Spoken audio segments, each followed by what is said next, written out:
Did you know Andrew Lloyd Webber and Tim Rice started adapting biblical tales into musicals because they wanted recognizable stories? In the 1960s, they were both relatively unknown in musical theater, so they started with an adaptation of the retelling of the story of Joseph, son of Jacob, turning it into Joseph and the Amazing Technicolor Dreamcoat. Boy, that's a mouthful. These stories allowed them to use powerful figures who had struggles and downfalls, making them full of drama. But the main reason they started with this one was that when he was in school, Webber was asked to write something for the Easter concert, and well, what better than a music-filled Bible story for all ages, right?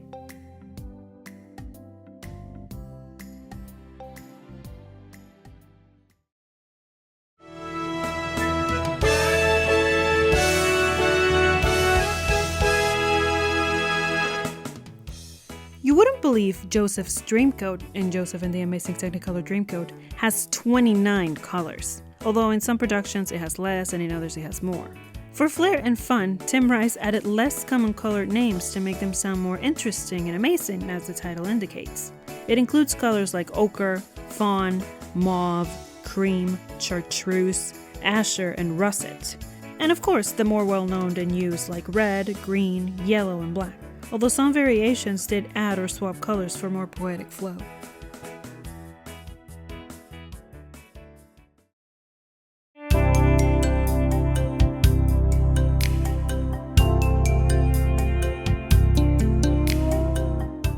Do you know how the narrator in Joseph and the Amazing Technicolor Dreamcoat came to be? At first, when the show was a school project, it served as a tool for the audience to follow along. And the students did not have to memorize too many lines or have to stage scene changes.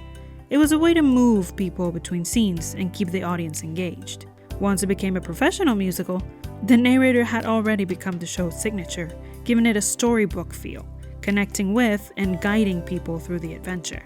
Now, without this character, most of the musical will have to be rewritten and become something entirely different from what the creators had envisioned.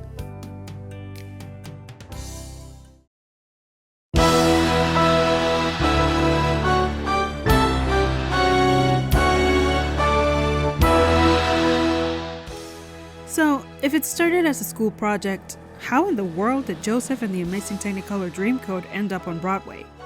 Alan Duggett, the teacher who asked Andrew Lloyd Webber to write the Easter play, took it to more schools where it became a hit with children and their parents. And then they started adding more songs and did a small-scale recording of it that caught the attention of music producers.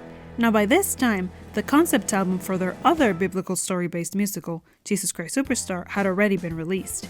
And thanks to that success, producers looked into Joseph to see if it was viable. The creators added new material to make it a 2-act musical that finally opened in 1973 on the West End and in 1982 on Broadway.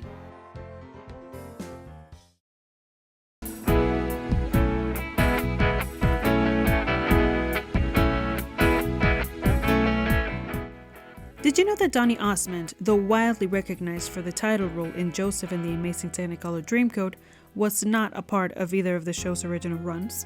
He was a lead actor in the North American tour in 1992. They wanted a star name with youthful charisma, and Osmond already had the fame from his teen idol days, so he was perfect for it. So perfect that he initially signed on for a 6-month run that kept getting extended thanks to the audience reception. He played the character over 2,000 times between 1992 and 1997 across the US and Canada, more than any other actor who had played the role. But what really seals him as a lot of people's one and only Joseph was being cast in the direct-to-video film version of the musical in 1999. Because it was distributed to schools and later aired on TV for the world to see, it made an entire generation associate him with the role and the musical.